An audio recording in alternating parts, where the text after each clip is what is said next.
Biboong. Aku hanya memikirkan satu peraturan penting. Kenapa kau lakukan hari ini kalau kau bisa melakukannya besok? Few moments later.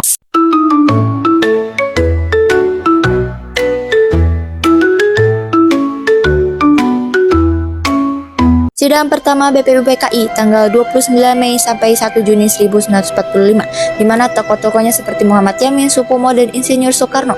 Puncak terjadinya 1 Juni 1945 dengan 5 prinsip yang disebut Pancasila secara resmi di tengah pengaruh penjajah Jepang.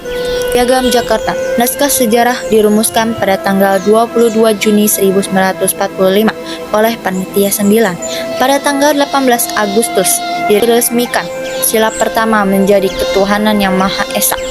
PPKI. Pada tanggal 7 Agustus 1945, PPKI dibentuk setelah BPUPKI dibubarkan, yang diketuai oleh Insinyur Soekarno dan diwakili oleh Muhammad Hatta. Tanggal 18 Agustus 1945, di mana PPKI mengambil keputusan bagi berdirinya negara Indonesia. Nilai Pancasila yang tercermin. 1. BPUPKI. Meskipun berasal dari latar belakang etnis dan agama yang berbeda, para anggota BPUPKI berdiskusi dengan saling menghormati untuk menyusun fondasi negara. Tujuan utama mereka adalah kemerdekaan Indonesia sebagai satu kesatuan, bukan untuk kepentingan kelompok tertentu. Piagam Jakarta. Pernyataan ketuhanan dengan kewajiban melaksanakan syariat Islam bagi para pemeluknya, menegaskan pengakuan akan pentingnya agama dalam ranah kehidupan bernegara. Bagian pembukaan Piagam Jakarta dengan tegas menolak segala bentuk penjajahan karena bertentangan dengan prinsip kemanusiaan dan keadilan. PPKI. Pengukuhan Soekarno dan Hatta sebagai presiden serta wakil presiden dilaksanakan dengan aklamasi, menggambarkan kepercayaan rakyat yang terwakili oleh para pemimpin bangsa. Dalam waktu singkat, PPKI mampu menyetujui Undang-Undang Dasar 1945, memilih pemimpin serta menyusun struktur pemerintahan yang mencerminkan semangat kerjasama dan tanggung jawab.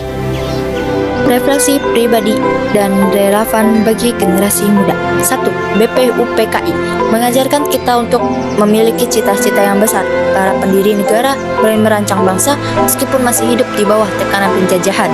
Piagam Jakarta mengajarkan bahwa identitas kelompok tidak perlu mengesampingkan identitas nasional kebangsaan. PPKI mengajarkan tentang pengorbanan ego ketika 7 kata dalam Piagam Jakarta dihilangkan. Itu bukan merupakan kekalahan satu kelompok, melainkan sebuah kemenangan bagi persatuan Indonesia.